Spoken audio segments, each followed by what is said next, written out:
Well, maybe first, could you describe where I'm calling you at and where you are? Yeah, I'm in Los Angeles, California, formerly Hollywood, California. This is a neighborhood called Koreatown. It's actually a sub neighborhood in Koreatown called Little Bangladesh, Yeah, Los Angeles, California, yeah, United awesome. States of America. Boom, boom. Mm. Um, what are some like accounts? Well, Or I mean, the I watched un-United States of America now, Ununited. Yeah, on the verge seriously, on the verge of a coup and a civil war and a second impeachment and all the yeah, great stuff that we've been pretty seeing. precarious time.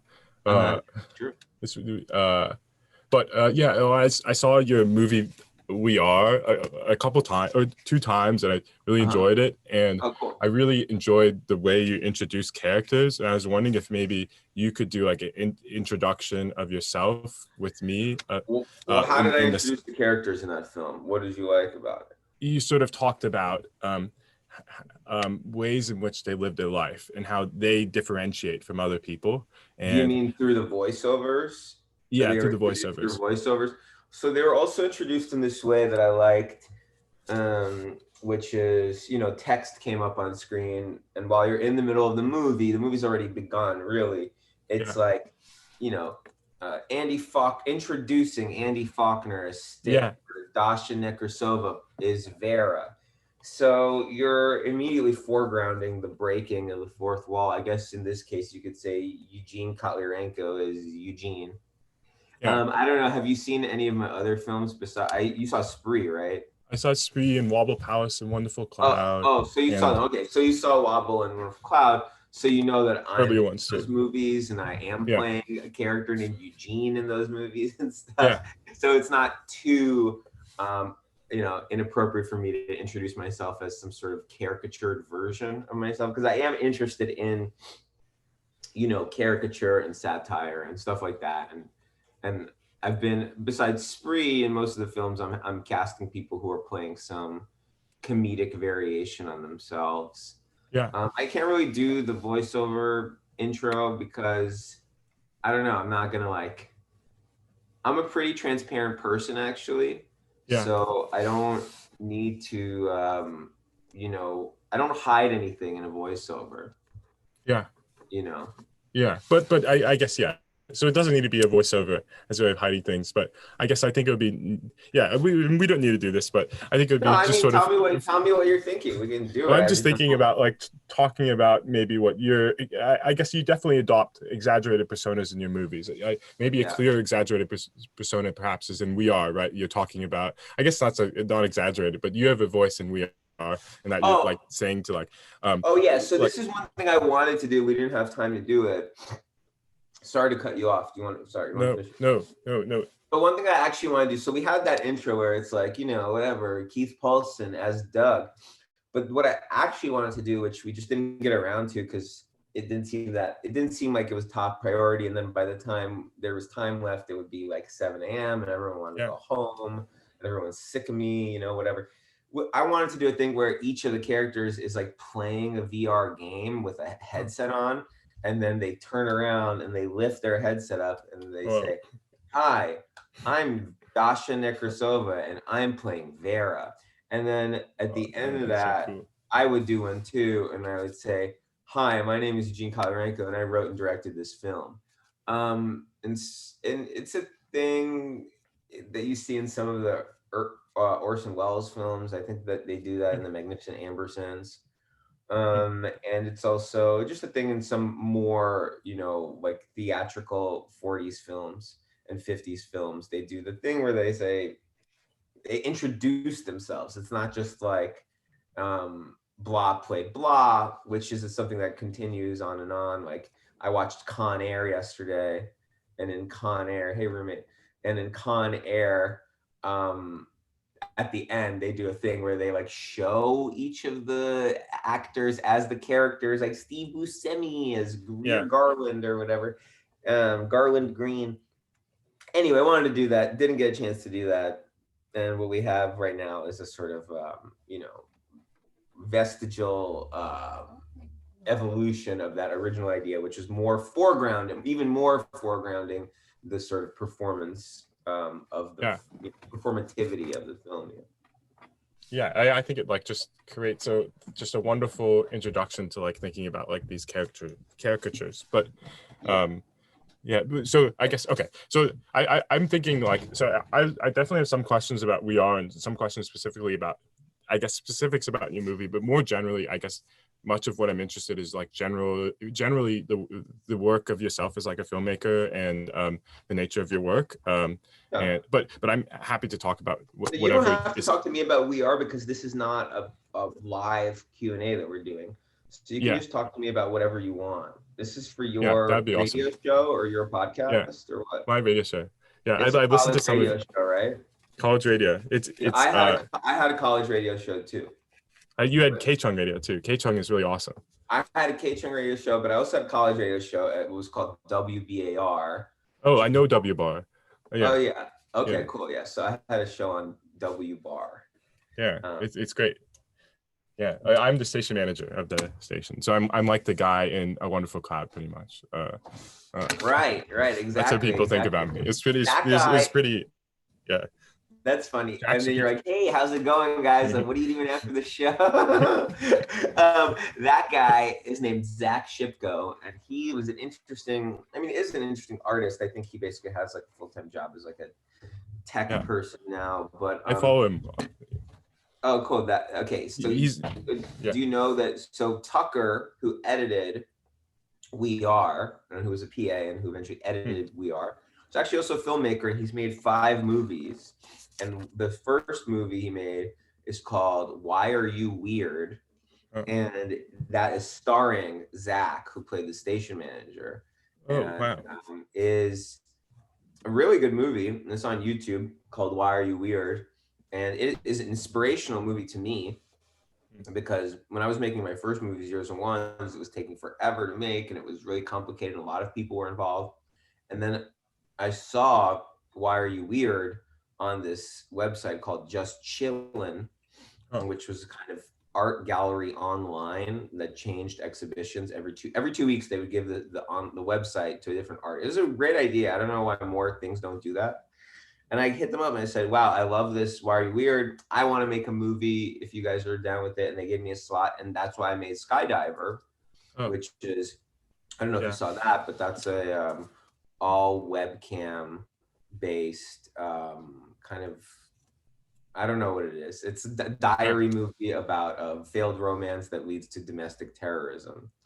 And it's funny, people actually, even recently, someone's like, that doesn't really make sense. So the domestic terrorist is kind of like anti-government, is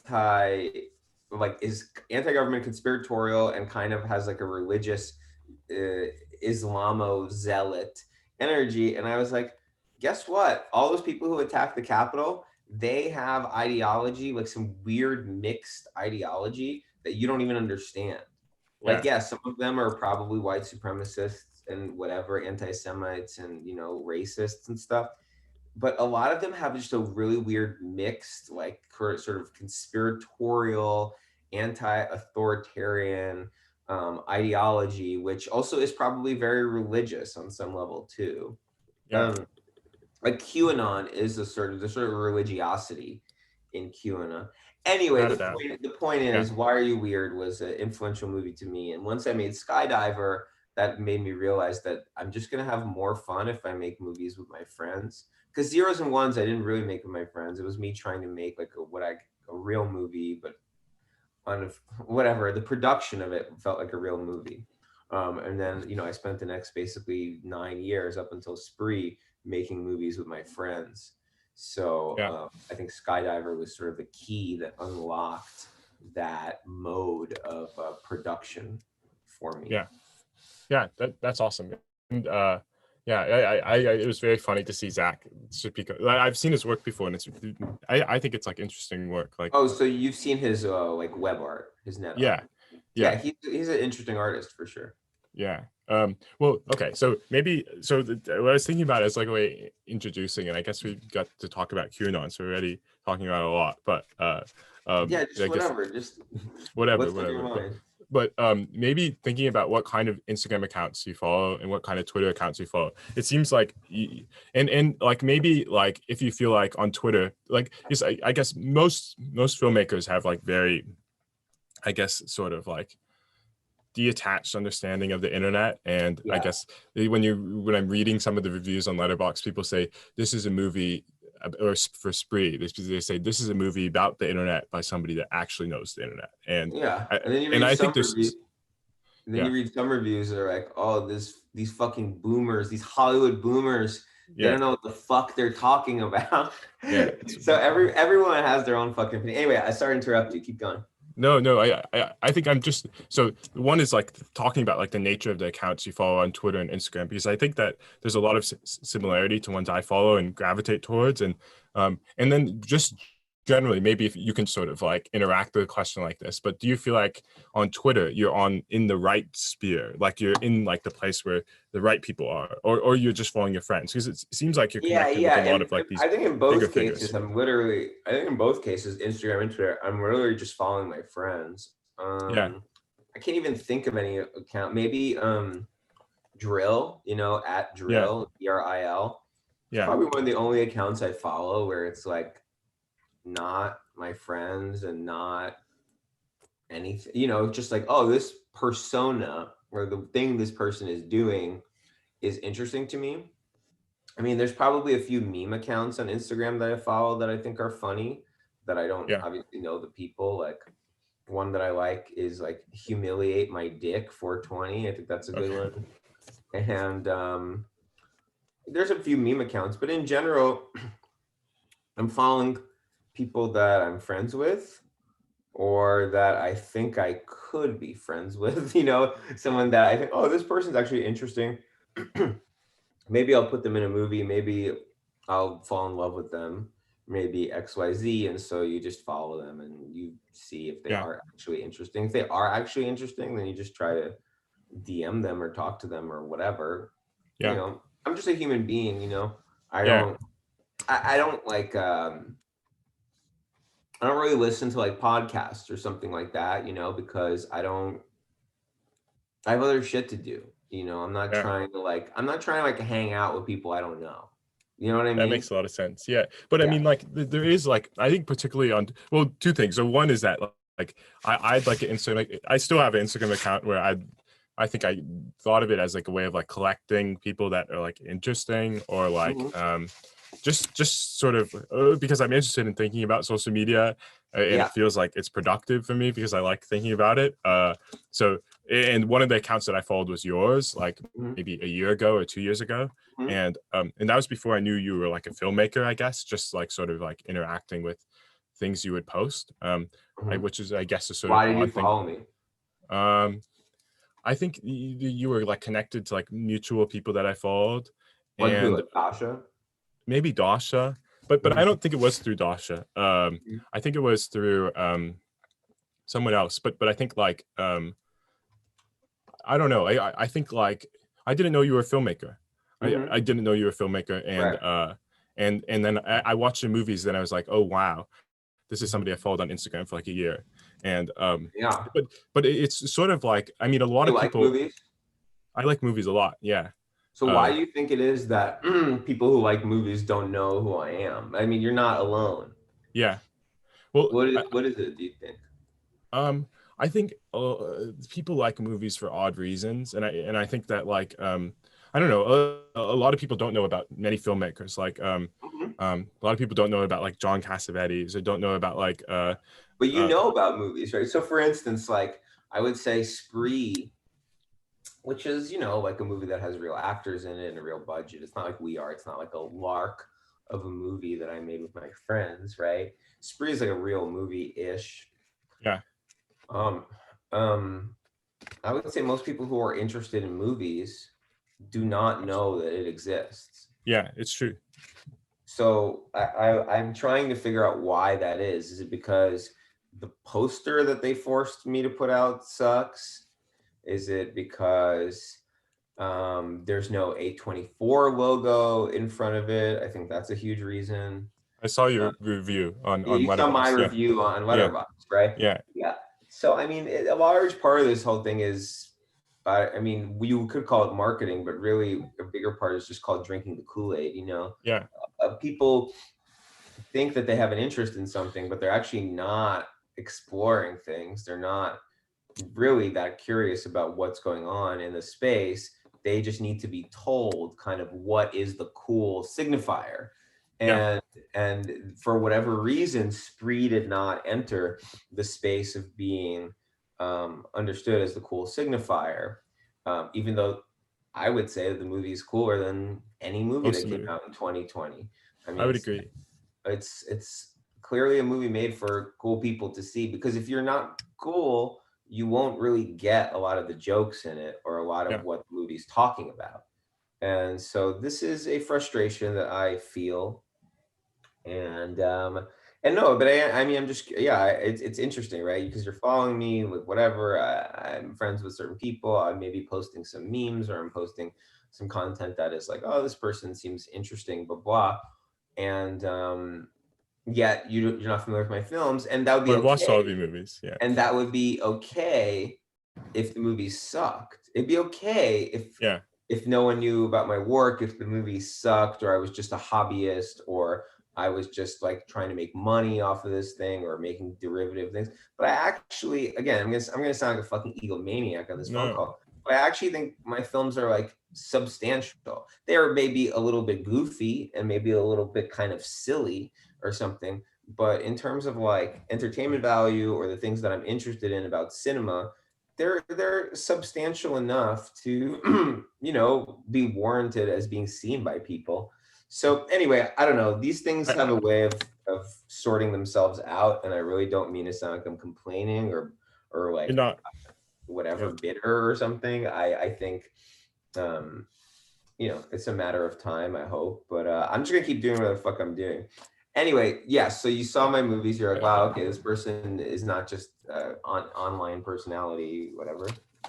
Yeah, well, now I'm sort of seeing that that's true. I didn't really know that until now. But I think that like I think like what you're saying makes a lot of sense. I think for a couple of reasons. I think I mean, clearly, like your movies work within like a lot of particularly like low things and with like low humor and social media is something that like I think most people don't even like comprehend and like the things that you're playing with in your movies are like things that are like have few ways of speaking about and like even like I think thinking about like we have few ways of speaking about these things like I have a lot of friends that will watch like the movie.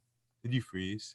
Oh no, okay. No, I'm listening. Sorry, I have a lot of people that watch the movie The Social Dilemma, and then I guess maybe probably a lot of people watch that movie and then they well there's a lot of like there's a few ways people have of like communicating like with topics that you're speaking about in your movies and it's few people that I don't want to be like only people that are very awake and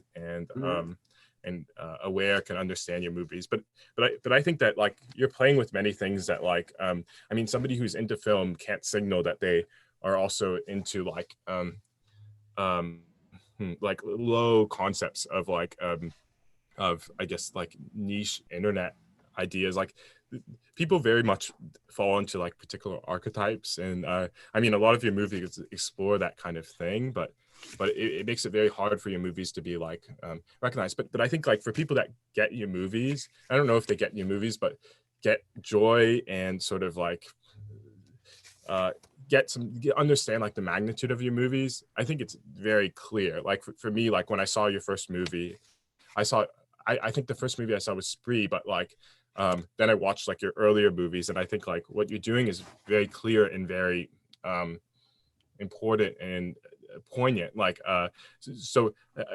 yeah, I don't know what the shift is, but I think a lot of it is like thinking about the ways in which narratives of people like film, and I think most people don't really like film. They like what is associated with liking movies. Like they like the idea of being this provocative person who is into arts and things, but it's very easy and safe, like the movies people like to like. I don't know, but I appreciate everything you just said. I think that's a Very astute analysis. I don't know if I've ever really heard it articulated that way, that that people maybe don't really have the language to talk about or process. I'm trying to create the language for You are. people to talk about these things. I'm trying to create the formal and cinematic strategies for people to be able to comment on our new existence and the new technologies and the way they affect. This is a book I'm rereading right now, which is absolutely incredible, called Oh yeah, Understanding Media amazing by book. Marshall Yeah. McLuhan. And I mean, Marshall McLuhan is like the ultimate visionary, because everything that he writes about television essentially is what happened with social media. I mean, and technology. Like, I mean, he just, the central conceit of the book and of, his most famous essay, "The Medium is the Message," or "Massage," depending on which copy you have, Yeah. is that, the form and the technology itself is more important than the content. And Yeah. what I'm trying to interrogate in my films is the technology itself, and to show how it is affecting people's lives and how it is affecting the cinematic medium. And I'm trying to also do that in the old form, right? I'm not like Ryan Trecarton or something like that. I'm out here trying to create accessible, entertaining narratives. But I also think you're right about the low humor sort of thing, that I am constantly interested in like low humor tropes. I'm mentioning a few different registers of comedy, but certainly low humor is one of them. And that immediately turns off kind of pretentious people. And, part of getting interest from the sort of like upper middle brow film people, which is, you're talking about your A24 fans and your whatever fans, is getting serious sort of discourse from the elite film, fans, which are basically New York critics and journalists, or like movie adjacent, like movie Yeah. journal, like the things that would end up in the movie journal, is like, Yeah. that's where you want people to talk about your movie. And that just never happened for Spree, and it didn't happen for me. It could be different if I lived in New York, because then all those people would invariably just see me, like back in the old world, they would, before COVID, they would just see me going into a movie theater, or I would be able to talk to them about, Shuji Terayama or whatever thing we just saw in whatever fucking art Yeah. house theater we were just at. And, they would, you know, not be able to deny the fact that I'm like a film fucking whatever scholar or whatever you Yeah. want to call it, and I'm a film fan and they're film fans, and we have a natural discourse. And so then when I make a movie, they actually would watch it just out of consideration for their Yeah. own personal social network, which I would be adjacent to or a part of, and then I would be part of the discourse. I mean, whatever. This is all sort of speculative fan fiction narrative of what my life would Yeah. be like if I lived in New York. But it's as simple as that, and it's as But I don't simple know as if that's desirable. Like I think like what you're doing is like much hard, and maybe it's not so fun, I guess. But and it's I guess it's not so fun or cool to have like majority of people watch Spree. I guess perhaps like 14-year-old. I don't know if that's the case, but if that no, was I the think case, that's then cool. But what well, it I'm could be saying is, cool. I think it's fucking awesome. Yeah, that there's like a generation of like teenagers who watch it who don't really have they're watching movies for a different reason. They're watching You're movies. defining it. I think like it's much more exciting that you're making movies and you get it control, like you get it, like you have much more control. You're building a new audience with your types of movies. Like you're not like, you don't need to like pull people in, like you don't need to adapt your language of your movie to like fit with those like Yeah, but I would film never critics and change. I wouldn't make a different sort of movie. But what would happen is there would be a critical yeah. discourse around it. So, like, I'm all for what you're saying, and I do Yeah. think it's great that a bunch of teenagers engaged with Spree, and to them, it could be like, a cult movie or a generational movie or whatever. And they obviously aren't looking to a sort of critical establishment for a signal to tell them, hey, this is good, or hey, Yeah. this is for me. But there is a whole other generation of people that is looking to a critical establishment to say, like, oh, wow, this is like a new type of Brian De Palma movie, or like, Yeah. wow, this is formally interesting. Like, this clearly is,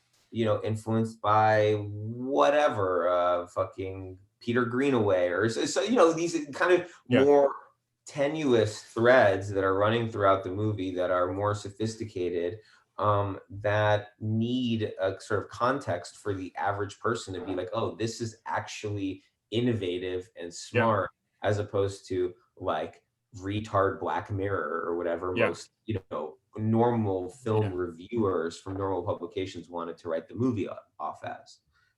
That makes sense. Yeah, I think so. So I think so one thing that I guess is very clear, and then reading in your interviews, it's very clear that you yourself are a filmmaker and you're interested in making like something for people to take a break, and something for people to create joy, and building narrative, and something that's fun. Not I want it to be accessible and entertaining for sure. That's a primary goal of mine. Yeah. But you're making movies, like you're making films. You're not, as opposed to what? Like interested in speaking particularly about I guess you're not trying to be Marshall McLuhan, like you're not. I'm not a theorist. Yeah. But I mean, like I think that I think that your movie has like merit. I mean, like the nature of your movies being something in which, from your first movies, being something that like you're working to include screens into the way of like showcasing narrative, like that to me is something that is like I guess when you would speak about it in the past, you'd speak about how much urgency you felt to release that movie, because you thought any day. Movie. Your first movie. I had an extreme urgency. Of course, I wanted to make a movie that changed film language to acknowledge the screens, and to acknowledge the text, and to acknowledge everything that was assaulting us visually and psychically, because it felt like it was a very important way of addressing narrative, and a very important way of understanding sort of the sequencing of our lives, and the sort of redefinition of our identities. In fact, back then, I think it was a little bit less about our identities and our sort of narcissism, and a little bit more about like almost sequencing, the narrative of our lives. And then that is what the interest of Zeros and Ones is, for sure. It's about the fragmentation of a kind of like sequenced mystery, which isn't really that, there's no solution to the mystery, but it's a that's a major concern of that film. And again, that movie, no one really cared. There was very little interest in it. There was a weird, like, it was also weirdly highly praised in the New York Times because it played in New York for a week, and like there were weird sort of random things that happened to the life of that movie, but basically, like, very few people have seen it. It doesn't really exist. I should figure that out. I should find a way to get it out there, because why not? But to me, it feels like urgent, like, and I mean, like, but I think I sense like the same sort of like, I mean, no other film there's no other film that I saw where the beginning, like the introduction relationship is scrolling through it like a phone, showcasing like Wobble text messages. Palace? Yeah, Wobble Palace. Yeah. And then also particularly, I think like the identities and the way in which identities function throughout your films are very much like informed by I guess social media or screens, and these are things that are like implicit. But like they would proceed, like maybe like a reviewer may say, not just in Spree, but in Wobble Palace or Wonderful Cloud, that these are like exaggerated identity, or like obnoxious. But these are like I think like a lot of what comes through is perhaps like yourself as being somebody that is like I guess connected to the internet in a way that is like genuine, and it comes out and it creates films for me that are uniquely relatable and uniquely like poignant. So I don't know. I still think that like like this idea of like advocating for like inclusion of this like language of film is something that is like very bold and very much like a big project. And but so I guess I have some particular questions maybe I can ask, but okay, go. No, this is good. I'm enjoying our conversation. It's I appreciate it. So let's keep going. I really appreciate it. Just one particular thing to say is like conversations that you're having in your movies. Like me as somebody that like approached and found yourself on Instagram and found like maybe peers of Well, you, let's be whatever. honest. Well, you have to be honest how you found me on Instagram. I'm not sure. That's the honest truth. You're not sure. Okay. I'm not sure. Yeah. But I mean, I followed a lot of people around. I followed like your social media coordinator in the Spree, Honor Levy. Mm-hmm. My ex-girlfriend. Oh, ex-girlfriend. She has a lot of very interesting Instagram. Yeah. Really interesting. But like but a lot of different folks. Like do you mean that you also follow her fake Instagram accounts? I'm not sure if I follow. Or you just follow her main one, right? Yeah. I followed like I have an account called Profile Collector. Well, just like collect a lot of profiles, like sort of as a way of like exploring identity and different things online. No, I think what we were saying before is correct, actually, that starting with zeros and ones, and even all through my quote unquote realistic movies like A Wonderful Cloud or something, and obviously definitely in Spree, the characterization of all the characters is not just, there's like a twofold project going on, because I am interested in sort of heightened, I don't want to say naturalism, but it's a sort of heightened confessionalism. What I'm most interested in terms of working with actors is accessing parts of their personality which they are hiding. And this is what I applied to all of my movies that I made with my friends or people I know. And I've also applied this to Spree. And that when I was doing the casting process, I would try to see how open someone was and how honest they were with me, and how just kind of not vulnerable, but open, transparent. Yeah. And I would try to see if there was anything inside of them when we were talking that maybe they were trying to hide, even though they were transparent people. Yeah. And if I could feel that, which everyone tries to do, everyone tries to create a mask or put their best foot forward.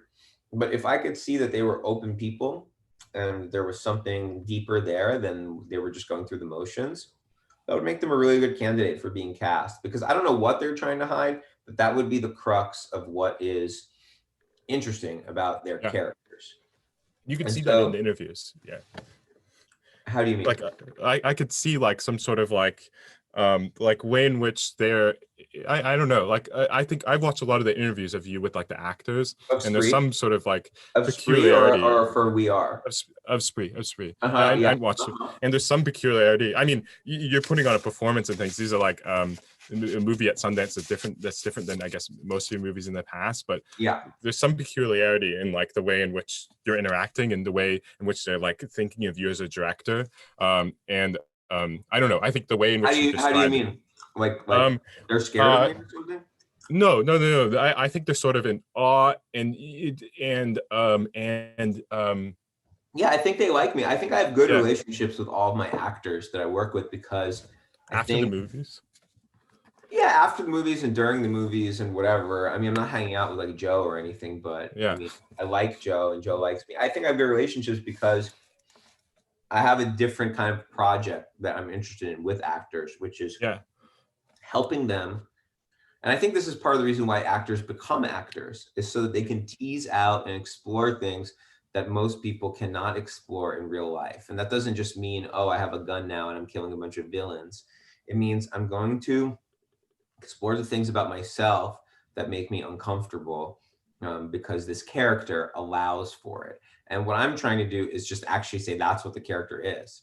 The character is just these things that you don't feel comfortable with. And I wouldn't really ever articulate this to an actor, because it would just kind of make the whole thing uncomfortable. But I can articulate it to you, because I assume very few people will listen to this. So few people. And so that's one part of my project in terms of character. And the other part of my project in terms of character is actually kind of critically analyzing the ways in which internet modalities and sort of social media, sort of virtualized identities seep into our day-to-day interaction, our data expression. And oftentimes that will be highly caricaturized. Like, like But that's not to say that that isn't an accurate reflection of how people behave. Yeah. Even if it feels ridiculous now, like I am very convinced that like what people think is ridiculous or quote unquote bad acting in Spree right now, 10 years from now will be like, oh yeah, that's exactly how people were in 2020 or Yeah. 2019. You know what I mean? It's not going to feel fake because they're using certain words and certain attitudes that only feel online right now. Yeah.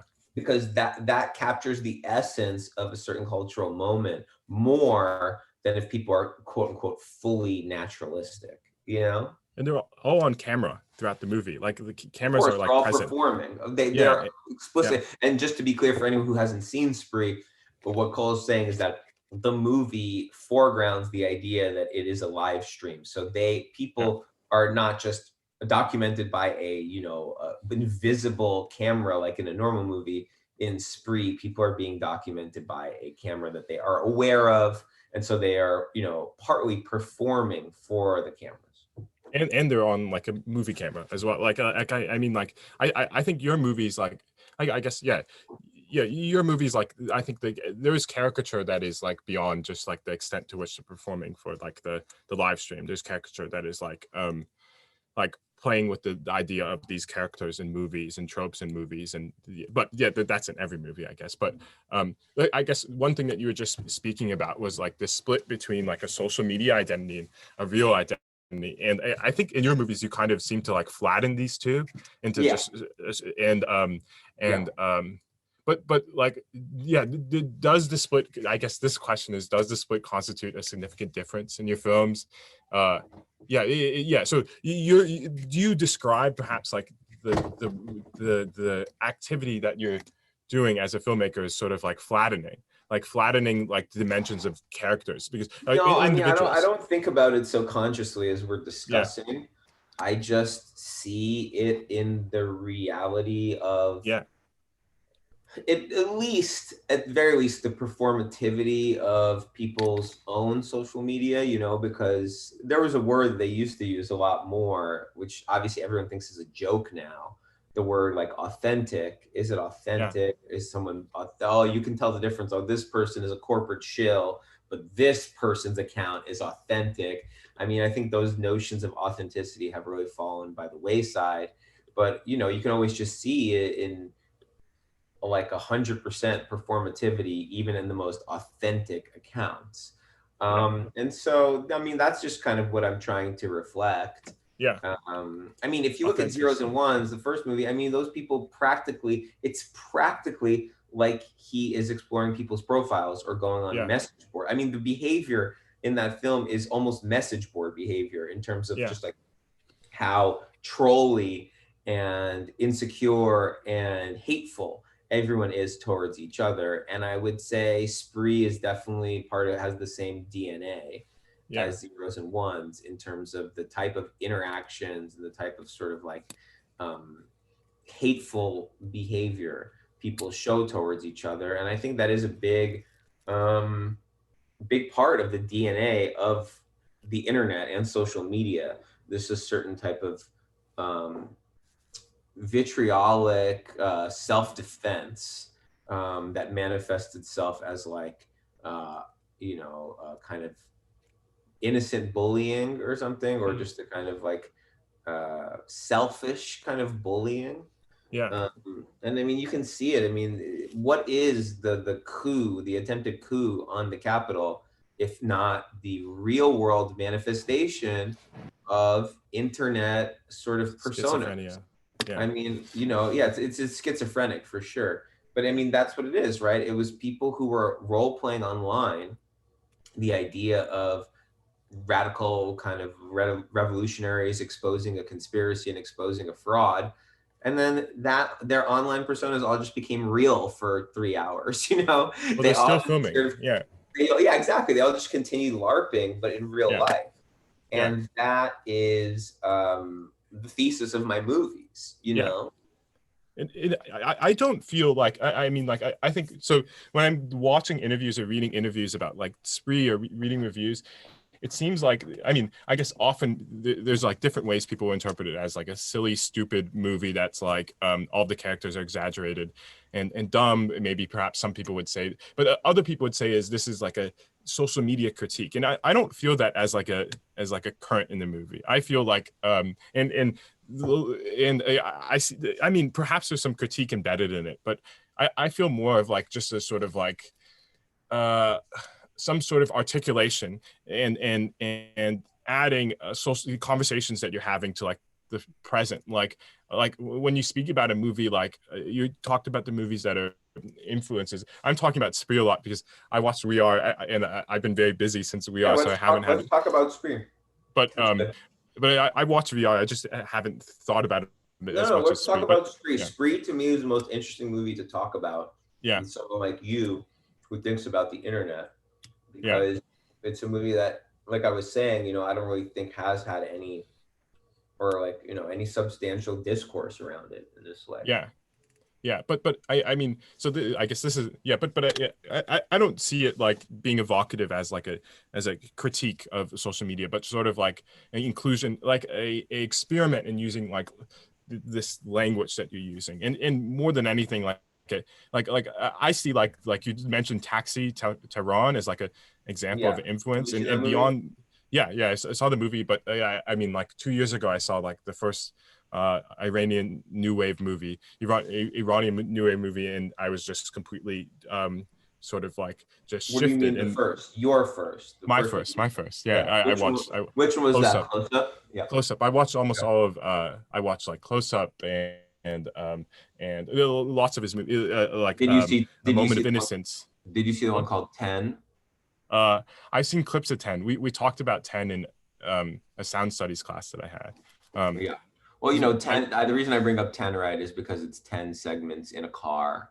Yeah. With a fixed, it's basically 2-angle fixed camera. It is a film about film, and it is also a film about formal sort of limitations, and also cultural limitations, about what women are allowed to do in contemporary Iranian culture and the role of that women are forced to play and stuff.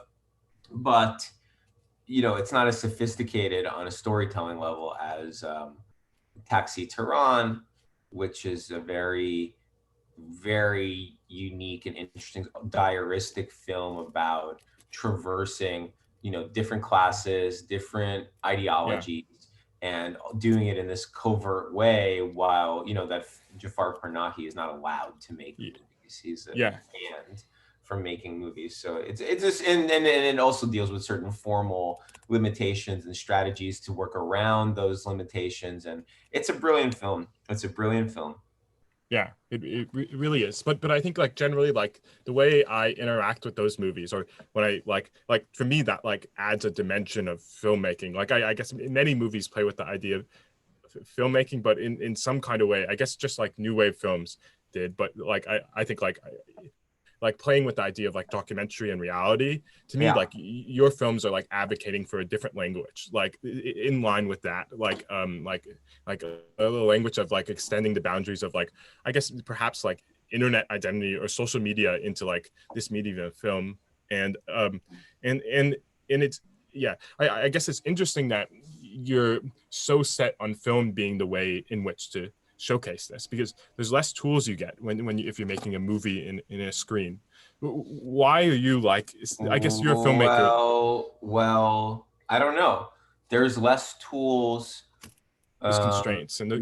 Well, I mean, you're saying if there's less tools to explore these ideas about social media or about how this technology is changing our identity or communication, you're just referring to the tools that already exist. You're referring to the sort of modes and formal conventions that have ruled over filmmaking for whatever, since its existence. And those things are always expanding. And it's the responsibility of filmmakers to find ways to expand them in ways that are, communicative and clear and interesting and experimental. And, like it's not actually film has in a lot of ways infinite possibilities. Obviously, film is not a video game in that you don't have a sort of active agency for the player, right? There's no such thing as a film player. There's a film viewer. Although I will have to say that one of my favorite film experiences from the last few years is the Netflix Bandersnatch, the Yeah. sort of choose your own adventure thing that the Black Mirror people made. I thought that was excellent. And I don't really think it's going to happen, but I am sort of having a conversation with Netflix about a choose your own adventure film. Wow. Which I really haven't worked on it for a while, so it might be dead. But I am interested in that, mode. And one of the things I said to Netflix is like, I don't want to do this if it's something that could be a video game. Like if what we're about to do could just be a really good video game, then I just don't want to do it, because the film is going to pale in comparison to the interactive possibilities and the sort of, active agency rather than sort of passive agency possibilities that video games clearly have an advantage over film. But in terms of the film medium, I think there's a lot of, it's kind of limitless in its potential to explore, different modalities and different formats and different technology and the way it seeps into daily life. I mean, film is the most immediate way to understand emotion and sort of human emotion and human experience, right? I mean, obviously a song is extremely evocative and more quickly can access emotion, but every mode has its own thing, right? When you read a book, you're projecting certain things onto an interiority. And then when you're watching a film, you're receiving projections of interiority through actors and through visuals and stuff. And then what you do with that reception of that projected interiority can be extremely transformative and powerful if the film is transformative and powerful.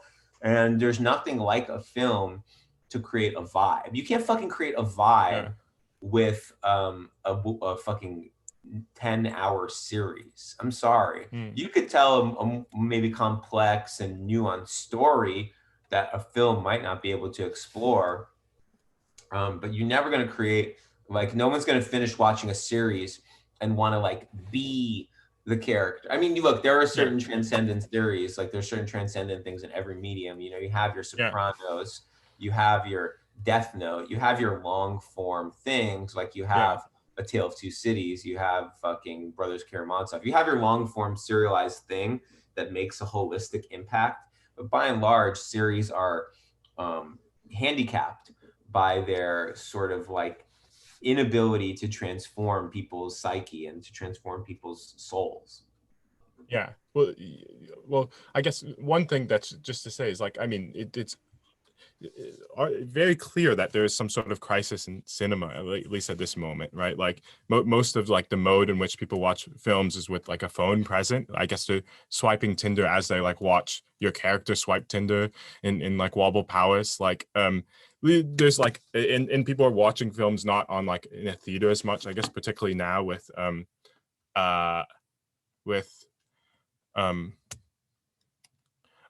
particularly now with particularly now with, are you still there? Sorry. I oh no. Hey, sorry about that. No worries. I was just saying that there's a crisis in cinema, and that there's some sort of like, and your work is in response to that, and your work is in response to this idea of like people watching, I mean, TikTok and Instagram and people doing that while they watch their Netflix series with, I don't know, like there's like some sort of like the foreground is the landscape is sort of changed and forever changed, and a lot of what your movies are about this change in some way.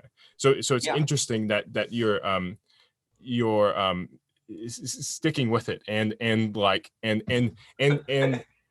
look, I love movies. I'm not gonna they changed my life, and I do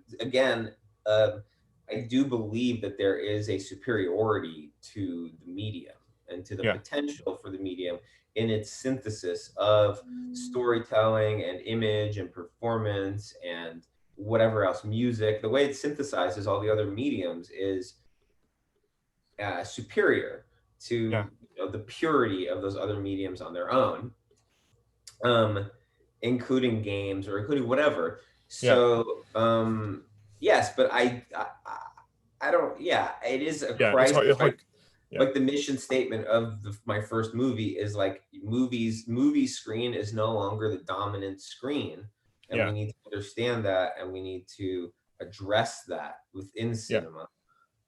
So yeah, I mean, what the fuck do you want me to do? What should I be doing? No, I don't know what you should be doing. I really like what you're doing. I like your movies, and I think they're evocative. But I think like, so I guess the other question is like, this is just something I noticed. I mean, in your films, there's like many movies are about movies. Your movies are not about movies. Like, and your movies are, especially your earlier movies, are personal. But the person that you play is not a director. Like, and I think earlier when what do you mean many movies are about movies? Like, you mean like Rear Window is about movies, or you mean I mean like Night is about movies? I mean a lot of like Iranian new waves movies. Movies are about movies, like the process of making movies. I mean like but Sunset Boulevard's about movies. Not about the process of making movies, right? Rear Window is a movie where you can look into the characterization. That's different, the characterizations and the symbolic nature of the story, and think, this is about viewership, or this is about spectatorship, or the gaze, or whatever, or a person becoming a passive audience and turning into an active creator, or whatever. And those ideas are embedded in, but it's not about movies. But maybe it is about movies, and that's kind of, I don't know. I do think on some level these movies that are about interactivity through these screens are probably about movies, or maybe you're right, maybe they're not about movies, maybe they're just about this other new emerging form of communication or representation, really. Because what we're talking, when we talk about communication online, what we're really talking about is representation of the projected self. So like, I mean, anyway, so yes, there a lot of Iranian movies are about like making movies, but also Sunset Boulevard. There's many movies that have like, but I mean, like, I guess so. When we were initially starting the call, we were talking about who you are, what kind of, like, what's your introduction, like, perhaps like I'm interested in like what role you as like a director plays within like the universe you're creating, because like I mean, there's movies where you act, like many of your movies you're acting in the main character in the movie. None of those movies are you're a director. I guess they don't explicitly make that clear, if that's what do you mean. Like in Wobble Palace you are not a director. I mean, you do like marketing, right, or something like that. I don't exactly know. I mean, I'm credited as director. Oh, I'm saying you as an actor, like the role you're playing in the movie. Actor. So in the movie universe, you're saying the word director, so you confused me. Okay, excuse me. You're saying I'm not. Okay, So, I think part of the reason why I'm not foregrounding myself as an actor, in those films, that's I think I'm not saying this clearly. No. So what I'm curious about is like you, Eugene, here, like on this call now.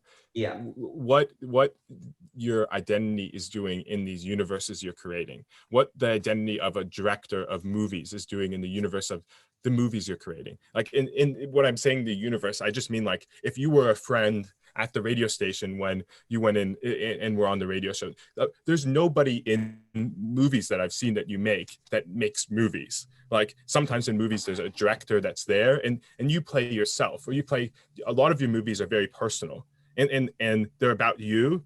And but like you watch a movie by Woody Allen or Nano Moretti or Mel Gibson or Charlie Chaplin or something. These are all, I'm naming them because they're all directors who acted in their own films, right? They're not playing directors. Well, play it again, Sam. Like this. Maybe once in a while. I mean, if in Crimes and Misdemeanors, I guess Woody Allen is playing a director of like a really bad documentary, like PBS director or something. Yeah, that's there, but Woody Allen's made like 45 movies that he's in, or something, 30 movies that he's in, and he's not playing a fucking director. He might be playing a professor or a writer or something that's kind of creative or whatever he is, or a teacher. And I'm doing something like that. I'm playing like in my movies, a kind of generic, creative, quote unquote, like post hipster type Yeah. millennial, and Yeah. I'm trying to make fun of that. Yeah. But yeah, if I started being like, I'm playing a character who's a director in these movies, I'd have to, start foregrounding other ideas, other cinematic ideas, which I'm not really interested in those Yeah. movies. But there's a long tradition of, someone, and usually it has to do with either them being control freaks or having no resources, or, in early cinema with Chaplin or Buster Keaton or Harold Lloyd or Fatty Arbuckle and all these people who were, writer, producer, director, star. It just had to do with the conflict. All those things felt like the same thing. And when you have no money, it makes sense that all of those things would feel like the same thing. So part of the reason why I do act in those movies is because it's just easier for me to have complete control over the thing if I'm also like centrally leading the This makes a lot of narrative. sense. And Yeah. if I'm directing someone by acting with them, we can probably get the fucking thing we need in one take, because I'll know how to like modulate them in the scene as opposed to watching it finish. Yeah, it makes a lot of sense. But I think like what is like sort of interesting is thinking about the way earlier you're talking about the way you interact with actors, and what you're doing with actors is like magnifying their identities in some way. And obviously, I guess your role when you're acting in your movies is just sort of like find some cohesion among them and make the movie work. But I mean, I think it's at least I think I'm just so beyond this idea of like you not being a director, right? And not so much. I still don't get this idea. You mean I'm just not portraying a fucking director in the movies that I'm acting in? Yeah, it's not so evocative, I guess. But sorry, but it's okay. The phrasing is odd. It's weird. Yeah, I think I have a tendency for that. But I'm not a director. Sorry, you're directing all of your movies. I'm acting in these movies as a persona, but that persona is not portraying a director. Is that what you mean? Yeah. That's what I mean. Okay, yeah, but I guess doing the work just to make it. You're directing. Go up in the morning. Eugene directs all the movies. I do the work. I yell action. I yell cut or whatever. Yeah, it's I true. give notes. It's probably true. Have shot lists that I make. Yeah, it's probably true. But I mean, like, I think, yeah. So I definitely have other questions, but I think like the general thing is like thinking about like what sort of, how the character, like, yeah, okay, we can just move on from this. Okay, so how long I guess is your radio show? I'm the station manager, so I can make it however long I want it to be. Okay, well, we're not broadcasting it. Let's keep going. Whatever you want, but like really, like to be very honest, like I'm really interested in your work, and really interested in like I think that you're like uniquely creating a new language that I want to operate within as like a director, as a So are you making films there on campus? Yeah, I'm making some films, but I mean I'm making some films, but not enough. But I don't know what I want to do. But what do you mean? It sounds like you want to direct, or what do you think you want to do? I'm not sure. I want to just sort of find something sort of meaningful, but I want to make movies too. I've been making more like things I can like what I'm thinking about making is more so like sort of like different mediums for film. Like things like different ways of like presenting film, like you're talking about like the Bandersnatch thing, but just sort of different mediums of like people to direct on top of. So you mean more experimental things, or do you mean like the way it's received? The way it's received is more like video installation or something. Do you mean different medium as the way it's received, or different medium in the way that you're exploring what you're creating?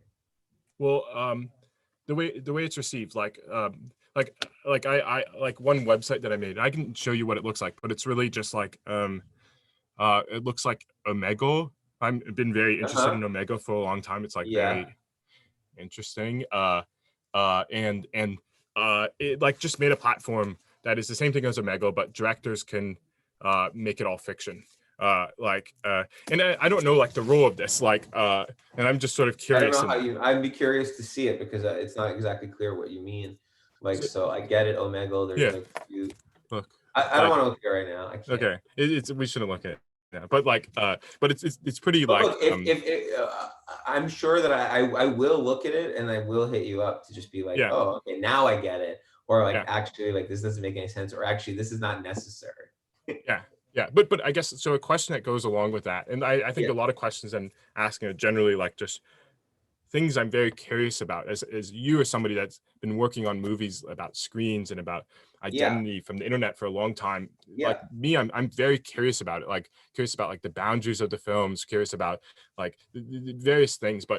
Well, But I don't know if you watched Skydiver, which is the webcam movie I was I talking haven't about. seen it yet. I Okay, will there see it though. is a section in there where my character goes through chat roulette, Yeah, and which is the forerunner to yeah, Omegle or whatever, and he's narrating and he's talking about how you can make lots of friends online, and yeah. then it's just like endless like footage of It's random guys masturbating to me, yeah, and me just like skipping it, which I'm interested in that medium too, and I think a lot of people are. Actually, Gene McHugh's wife, Anne Hirsch, who's an and artist. Gene is Hirsch. Yeah, a I co-writer. wrote about Anne Hirsch and Oh, you did? Cool. Yeah. yeah, So you know about Gene and how he wrote the book / essay called Post Internet, which yeah. is exploring a lot of these ideas. And she's a performance artist, and she also, part of her performance art, unrelated, is she would go on reality TV shows, which is very Oh, interesting. But she did a play, I think, about chat rooms, and I think another piece about Omegle. And then Honor wrote a really interesting story about Omegle too. hmm. So I think cool people are interested in this. So welcome to the club, Cole. But I think like yeah. So I mean there could be a whole cult around like the presence of like Dixon Omegle every second. Like any Yeah. second, I want to see it. Somebody, but Did whatever. I ever tell That's you look like the real Jake LaMotta? I don't know the real Jake LaMotta. I can Yeah, look it up to you. you kind of look like him. Thank you. I don't know if Uh, it's a compliment or anything, but well, I mean, what else can I do? it's just an observation. Okay. Well, I mean, okay. So, who Jake LaMotta is, right? Or no? prize fighting. No, I don't know. He's the I don't really subject. know. He's the subject of the movie Raging Bull, and he's portrayed by Robert. Well, I De haven't Niro. seen Raging Bull, so it's Oh, pretty you really embarrassing. should. First watch Yeah. Skydiver, but then definitely watch Okay. Raging Bull. Okay. I'll set the list. So I think yeah, that's actually but there's something kind of sick about someone who has watched a bunch of Iranian new wave cinema and a bunch of Eugene Kotlyarenko movies, which is great. I appreciate it, and I love Iranian new wave cinema, and I definitely appreciate someone watching my films, but hasn't seen Raging Bull. I think there's something sick, like not cool, sick. sick, like mentally I thought you were ill. saying Yeah. like cool. Oh No, yeah, no, I thought no. you were saying like cool. Not cool. I Pretty think cool. there's something wrong. I think there's something dangerous. The person like that, they should be looked into. Yeah. Well, I think so. Like someone needs yeah. to look into what's wrong with you, Cole. Yeah. Well, I think you wouldn't be the first, but yeah. But I think these are good movies. Your movies are good movies. Yeah, but I should watch. No, I think it's worth watching Kiarostami and but- Panahi and Makhmalbaf and all those people, and Ian Kotlyarenko. and I mean, I was actually just talking to someone on the phone yesterday. I was like, look, the 1980s is like a Martin Scorsese high point that yeah. People don't really explore, like The Color of Money.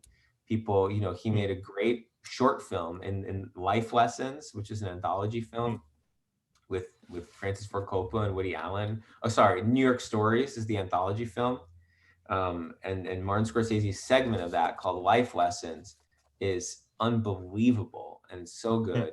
And Last Temptation of Christ is one of the great art films of all time. And it's just a period in Martin Scorsese's oeuvre, which has been kind of boiled down to After Hours as like this sort of a cult classic, which it's kind of an overrated movie at this point, if you ask me. And King of Comedy, which is a huge influence on Spree, but I basically find to be a pretty hard to watch movie. And I was trying to kind of, in some ways, Spree is kind of trying to react to how I don't think King of Comedy is like fun enough. And so I wanted to make a movie that was simultaneously very cringe, like King Comedy. So it was a little bit hard to watch this main character, but it had like a kind of kinetic, thrust to it where it would just be easier to watch than King of Comedy. Yeah.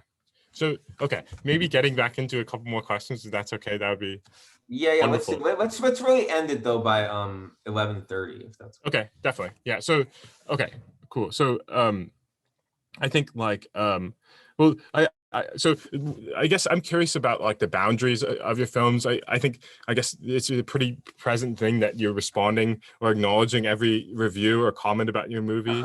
And yeah. Like it's hard to not see, but the other thing is just generally like that like the boundaries that you see of a film. There's a lot of filmmakers that release a film and then that's it, and Yeah. they don't even do anything related to the marketing, which in my opinion is like the most evocative thing you can do as a filmmaker, is sort of like try to like play a hand in the marketing of the film in some kind of way, but that's hard to do. Yeah. But Well, what do you look, see as the boundaries of your I film? always have tried to influence that element of it. I think unsuccessfully, since basically no one knows who I am. But you know, when I was promoting Wonderful Cloud, I created all of these fake news stories using a website called Clone Zone, which became illegal soon after I used it. But basically, Clone Zone would dupe a URL that looked like the real URL, and it would dupe the entire website.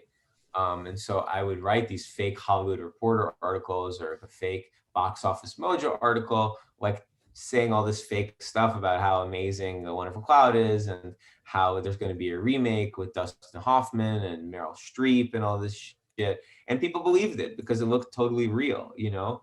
And look, I mean, the bottom line is you make the movie so that people can watch it. So what is the point of making it if no one knows about it or no one's going to watch it?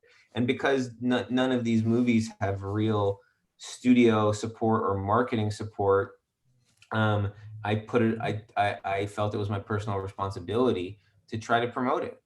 You know, just like any independent artist would try to promote their work until, you know, someone pays attention. And so, I mean, with Spree, it's different. With Spree, also, there's, you know, this very committed promotional campaign that I spearheaded, which is the Kurt's World 96 account. Yeah. It was another movie. But have you seen the Instagram account? Kurt's World it's 96? Like another movie. Oh yeah, it's like another movie, exactly. So, you know, that was like, I mean, I didn't act in Spree, but definitely that was a very committed acting performance, being Kurt on the IG for you know, almost 2 months. But you know, with Spree, the movie's about being extremely online. So I don't think it's out of the spirit. It doesn't conflict with the spirit of the film for me to still be online, like retweeting everyone who's tweeting about it, or, you know, engaging with the letterbox. I mean, even if you go all the way back to I had an interview at Sundance with Letterboxd, and I was like, oh wow, I'm making this movie for Letterboxd, like it better have over a 3.5 or whatever, which it doesn't. You know, I'm just very conscious about like the Kurt within myself and the Kurt within all of us. I mean, Kurt is the most relatable character in that film, even though he's the most psychotic. Because I think we all have a little bit of a Kurt in us. We're not murderers, but we have the desperation for virality and attention and love and all that. But, you know, I'm trying to do interesting things with my marketing. It's not just like, oh, here's the poster, thank you actors or whatever. I'm trying to do conceptual things with the marketing and engagement with the film. I mean, at some point, I'm sure I'll stop engaging with Spree in this way. I don't think you should. Yeah. Yeah, I could do it indefinitely. I could just I can help you if you need me to. I can make those hashtags. The only help is, you know, review it on all the sites and fucking tweet about it, I guess. Is the only help. I mean, I could keep tracking with it, you know, on and off until it does hopefully undergo the transformation that I'm anticipating, where people acknowledge it as whatever, something that's not retarded, but something that's like sophisticated, but whatever. I really don't want to get caught up in that. What'd you say?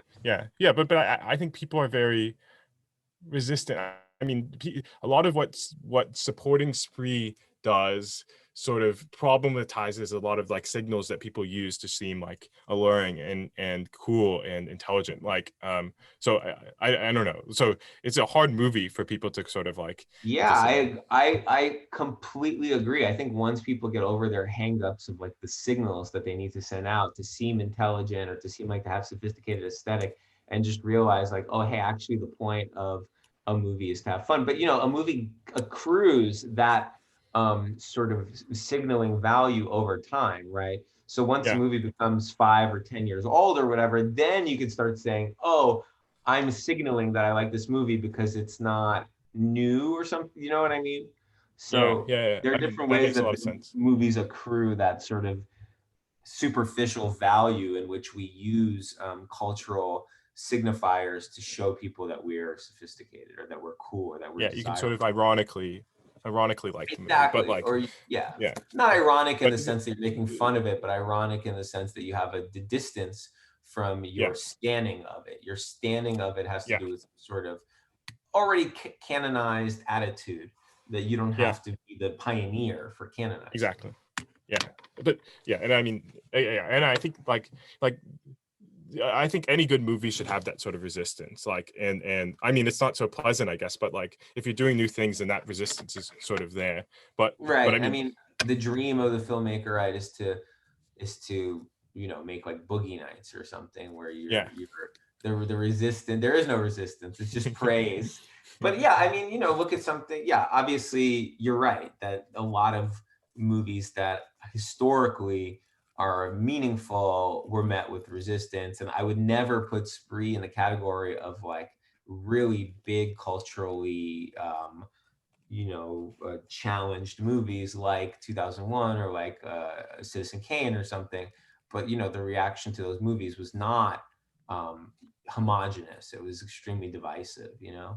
I just wish that the scale of the number of people who are aware of Spree was wider. I don't actually fully yeah, care about the divisiveness, but it's yeah, it's the divisiveness in a sort of very niche audience is what annoys me. It's yeah. if it was a It's movie pretty that, embarrassing for the people who don't like it. I'll just say that it's pretty yeah, embarrassing. whatever. Thank you. Well, let them be embarrassed. Yeah, but so I guess the one thing about Spree that's different and is that Spree to me isn't such a deviation from like your other movies. Yeah.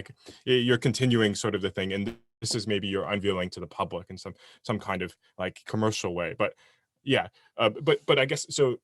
You were just a moment ago talking about like marketing. Is there some sort of like pretense of who you want to watch the movie or how you want the movie to be watched when you're thinking about like this social media stuff that you're doing, like No, I don't interacting with the really care. I mean, obviously, because I'm coming from a passion or love for cinema, like obviously it's always cool to see a movie in a movie theater. That's the ideal environment.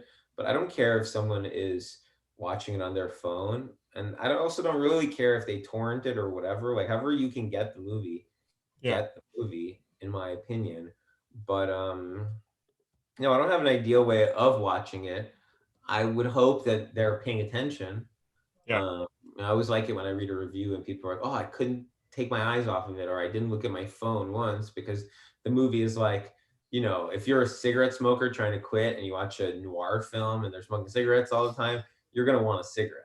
And yeah, this movie is like, "Oh my god, like, I really need to look at my phone," because they're always on yeah, their phones and shit. So if you don't do that, I think that's a good testament to the film. Um, but no, I don't have an. Is there an audience I'm trying to reach? I'm honestly, in a maybe delusional, naive way, trying to reach a mass audience, and yeah, it's really tricky. And ultimately, no offense to anyone I've ever worked with or in general this medium, but I think PR people, publicity people, are really um, narrow-minded. mm, They're very conservative in how they understand the publicity machine. And I mean, that's why I'm doing these interviews now. Like, yeah, I just you just DM'd me, right? And yeah, on the We Are website, there's just like a, hey, email me if you want to talk kind of thing, yeah, because this is more interesting to me than talking to a paid journalist whose job it is to maybe give a shit about my movie, and maybe they've seen it and maybe they haven't, and then they're going to write whatever thing that the 3,000 words they need to get their paycheck. And look, it's a living and it's all good, but I'm in control right now of how I want people to perceive the movies. And almost every single movie I've been on, I've sent really extensive notes to the publicity teams and the PR teams that these distributors are the ones they hire about how to frame the movie. Because I know that my movies need context for, not for normal people. Normal people can just enjoy, but for a journalist, because journalists' whole job is to appear like they know something. And most people don't know anything, but most people also don't have the responsibility of pretending like they know anything. I mean, that's the thing about Letterboxd, right? If you decide to write a review on there, then you have to start pretending like you know something. And 90% of people don't know anything. And 90% of journalists don't know anything. And so you need to frame and give proper context to these journalists and to whoever about what your thing is. That it is influenced by Almodovar or Maurice Pialat or some of these higher reference points, so that they don't go down the wrong track because they're scared of seeming stupid, and that's probably a failure on my part, because movies are such a conductive medium, right? There's so much conductive qualities that if I was a better filmmaker, I would make people feel smart and cool when they watch it, instead of feel stupid and icky when they watch it, which, I think my movies are energetic, but you don't walk away from them wanting to be any of the characters, which is one of the great potentials that movies have, right? You finish watching a cool action movie with a heroic character and you want to be that person. Car crashes are statistically like the biggest day of the year for fucking car crashes is the day a Fast and Furious movie comes out. Because when those movies are done, everyone gets out of the theater and wants to race home, literally race home, and they get into crashes and stuff. So I probably need to work on that in terms of my... I don't think so. I really don't think so. I mean, there's a lot of movies there's a lot of movies where you feel really shitty, and those are movies that I like. Like, I like watching a John Cassavetes movie and feeling like depressed and like existentially depressed. And but okay, I have a couple more questions. One or two are like about like the idea of you being a filmmaker that works with fiction, and a lot of like comments on Spree. And I mean, there's a little trick you do at the end that makes Spree into this thing that is like actually made by some people in 4chan, presumably. And this is spoiler alert, sorry. No, it's fine. Well, if they're still here, then they probably watched the movie. But like so there's some editing at the end that sort of reveals that. But I mean, there is something to be said. Like a lot of what I do in my on my radio show is I find sort of peculiar people on the internet. I learn about them as much as I can, more than any sort of expert can, and then I'll interview them and ask the questions like, I guess, like a critic would about a film, and relate it to like talking about like progression of their career as like a food reviewer, and relate to like and think about it cinematically. But there's a lot of like there's a lot of stuff that you're playing on in Spree that exists in movies. Like have you thought about doing something that is just like compiling film from YouTube or finding identities that exist? Because a lot of the identity you created is like a found identity. Like you're incorporating a lot of aspects of like real internet identities. Yeah, for sure. That's a different project. That's a different type of film. That's a sort of essay film or montage film or something like that. And I'm interested in that type of filmmaking, but it's not the ideal type of filmmaking for me. I did make an anthology like that for Joe, for access to his character, where he, I put together a lot of internet personalities that were, manifestos for mass murderer, video manifestos and video clips, and also just people who attempted to, want to be influencers, who put out tutorials about how to go viral, but they only have like 100 followers, so it's very delusional for them to have that attitude. And so I have you know, as research, I definitely directed the cast to these and crew to these things that I made.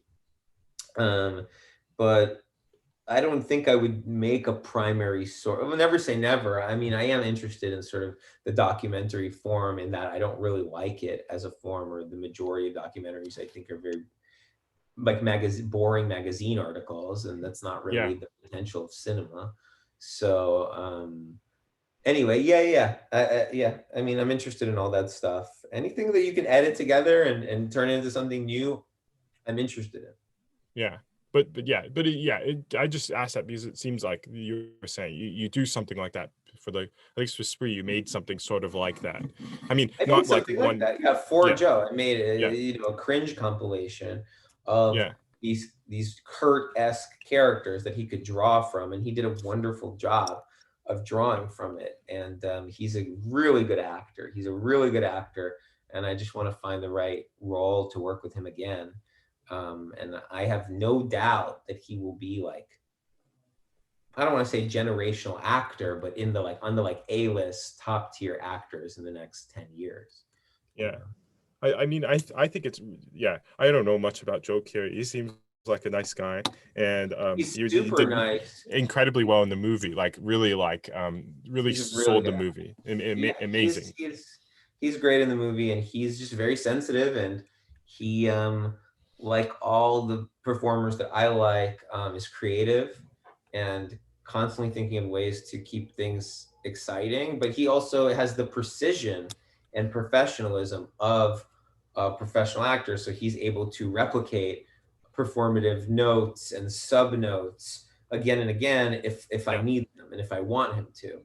Yeah. So that's a sort of advantage of working with like a high caliber professional actor, which I've had very few opportunities to do, in that they can be creative and sort of like modulate and change things on an improvisational level. But then if you need them to nail the exact same tonal note or the exact same kind of improv Yeah. thing again and again, they can do that too. So That's Joe rare. is a wonderful, wonderful performer, and you don't really know too much about him because he hasn't really had an opportunity to lead a movie before.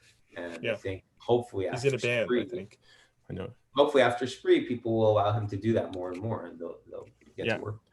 I guess a couple last sort of shorter So questions. wait, what are your deep biographical things that you know about me? Like what is it that, what connection could you possibly make that would shock me about what you know? Probably a lot of things here. I'd like some so like ideas for the interview. I had a couple that I was brainstorming with people. And we were thinking about like potentially like orchestrating like a lot of personas I can adapt during the interview.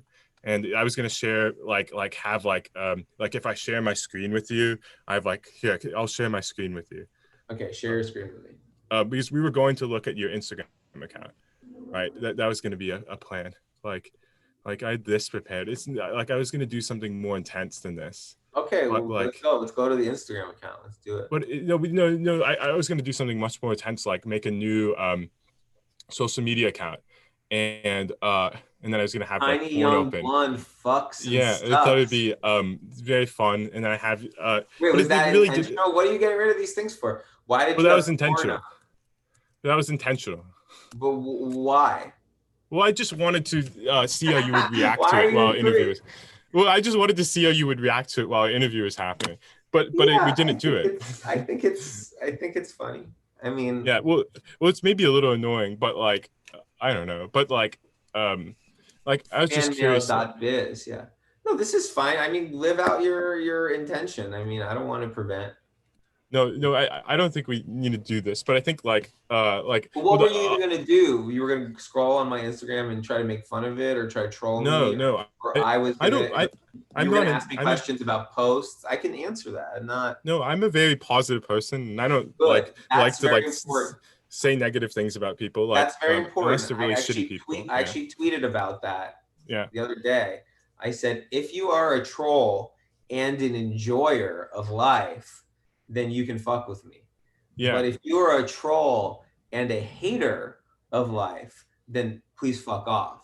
And Yeah. I think that's very important to find joy in life. And even if you are reacting to the world around you, whether you are critical or judgmental, you should enjoy your experience on this planet because.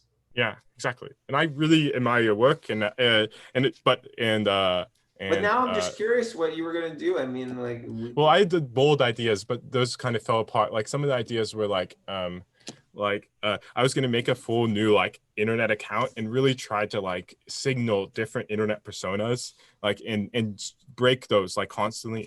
I don't know, if I look yeah, it seems somebody's computer complicated. screen, it Seems seems ambitious.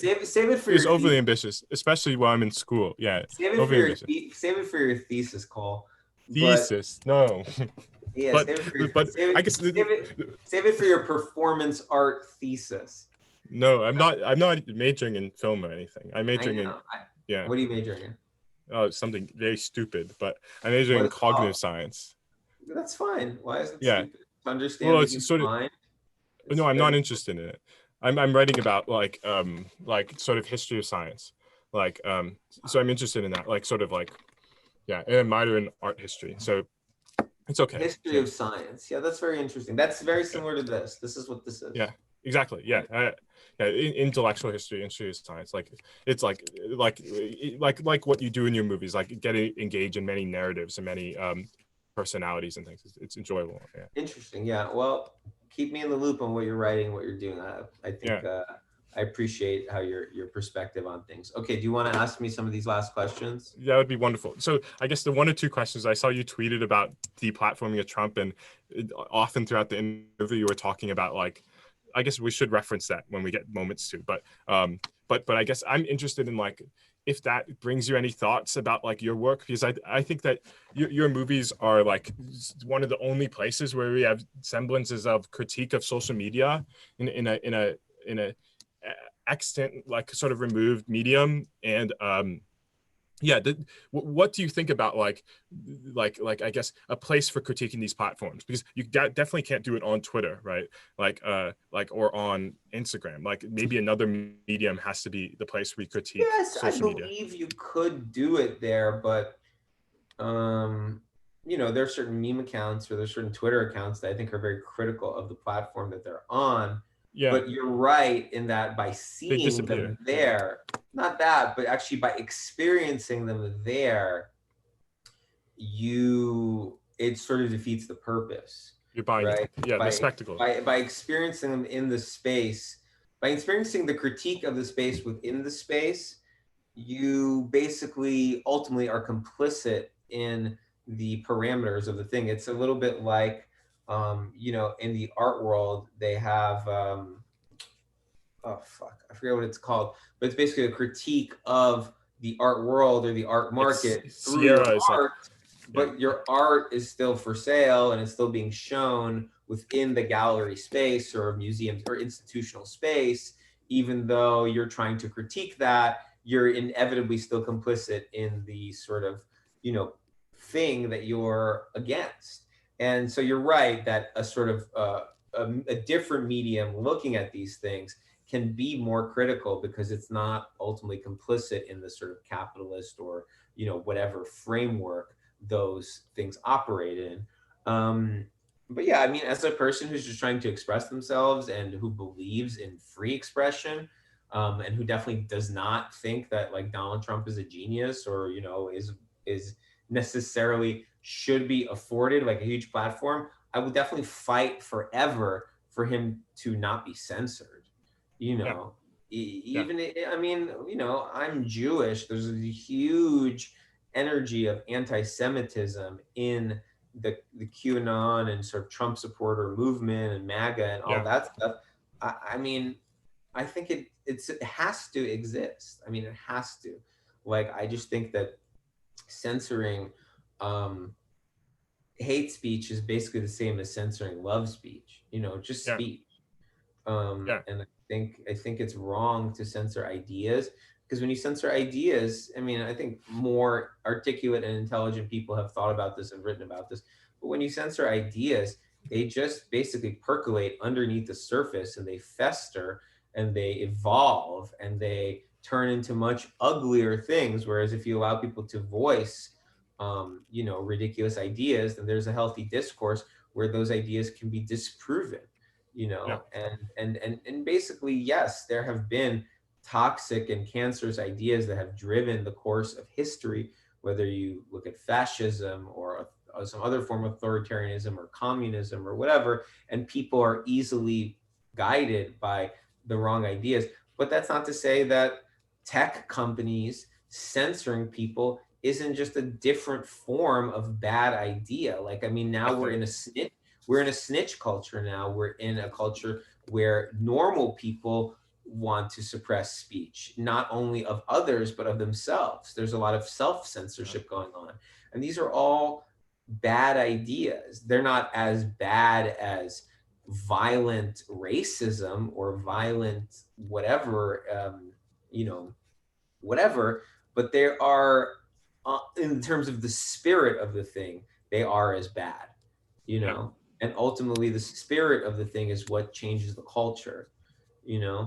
and I believe that, these tech platforms silencing people, while, it's not a public good, it's not like not giving people access to water, which is its own huge problem. It is in the public discourse enough that it does feel like a utility, and it does feel like, oh yeah, you're being censored, even though it's not like government doing it. It almost, we are living in a governance Yeah. of tech, right? By Our these lives, Silicon Valley oligarchs. Like, yeah, our lives are ruled over way more by tech than by Nancy Pelosi or yeah. whatever, McConnell. But your movie, what I'm sort of trying to evoke is that your movies are maybe a semblance of ability to critique or like play with narrative around what tech platforms could be. Like, your movies are engaging with the ideas of like tech and social media and the internet as being something that's interconnected with life. And in most movies, like, I mean, maybe they have them set in the 70s when there's no cell phones, or the 80s before MySpace, Yeah. but Or you're you in the have year ability to 2020, or you're in the year 2021, and people are barely looking at their phones, which is just not and the they can hold a reality. coherent conversation, and they can Yeah, they I can don't know, hold make up eye contact exactly. with people. It's think about sci-fi. It's 2021, and you can have a coherent conversation for 10 Yeah. minutes without looking at your phone, or you can try to troubleshoot some crisis without looking at your phone. These Yeah. are all Or make eye fake things. contact. Yeah. Or make Yeah. eye contact for a extended period of time. But you in your platform and in these movies, like, you're able to like play with the narratives of like what social media can be. Whatever. Okay. Well, Yeah, I thank you. am. But I Yeah. mean, what do you want me to say about it? I agree. Well, I I agree. don't know. Like, That's an astute observation. I am interested in these things. okay. Yeah. No, I mean, You want me to say I no, appreciate. Cole, you're wrong. I don't know what the fuck you're talking about. What do you want me to say up to that? No, I don't know what I want you to say. I just wrote down that thing and asked you about like if you. But I think I'm happy with what you're saying. Very, very Well, happy look, with what I you're saying. also It's think, good okay, things that look, you're right saying. now I'm trying to write a movie about for Nick Cage, about QAnon, basically. And Are you, I mean, I don't know how much. I mean, there's definitely in the storyline critique of social media platforms and mainstream media and conspiracy media and all that sort of stuff. But I don't know, because what you're talking about is not just a story engagement with these platforms, but it's also a formal, right, an aesthetic yeah. engagement with these ideas. I don't really know how much aesthetic engagement or formal engagement this new film will have with those ideas or that critique. I view this in my head as a much more traditionally um, represent the movie. It has a much more traditional film grammar Yeah. and stuff. So it's definitely on me. I understand, as one of the only filmmakers who understands this and is You need curious to do about it. this in my work, it's like kind of my responsibility almost to keep Yeah. fucking hammering away at this shit. But at the same time, I would want to make like a more traditionally um, accessible, visually traditional movie, Mm. because that's 99.9% of the things that I like and that I watch. So did that happen, like, I guess the last question, did that happen after like zeros and ones? Was like your interest in filmmaking before, like how long were you interested, like, is it seems like zeros and ones was Forever. it was forever. Okay, so it The wasn't zeros and ones is not a movie where like, okay, Eugene is a net artist or Eugene is some person interested in the internet and now he's going to make yeah, a movie about it. Zeros and ones comes out of someone who's obsessed with movies yeah, and who understands the history of movies and who understands new wave movements yeah, like, you know, whatever, and who understands people like Godard and Antonioni and stuff, saying like, I want to be the next Godard. I want yeah, to be the next Antonioni. I want to create a new wave movement around my work, and I want yeah, to do it first, and I want to do it best, and I hope other people coalesce around me, or I hope that there's a critical establishment who understands what I'm doing. And so far, you know, that never happened, and so far hasn't happened, but it comes purely from like a love of cinema and a desire to sort of advance cinema. It doesn't come from a place of like, I am a cultural theorist or an art theorist. And in fact, when I was in freshman year of my school university, where I also wasn't majoring in filmmaking, I made a movie called Zeros and Ones, which was the yeah, original idea for this, which is basically people in dorm rooms talking and fucking and making fun of each other and whatever, and then had text on screen and text mm, messages in multiple windows, and was, you know, like when I was 19, I wanted to explore this idea of screens and stuff. And then, you know, the feature film version of Zeros and Ones, narratively speaking, is extremely different, but conceptually and formally, it's driven by the same interrogation and the same sort of formal curiosity about how, you know, all of these other screens can change, you know, the our cinematic, you know, universe.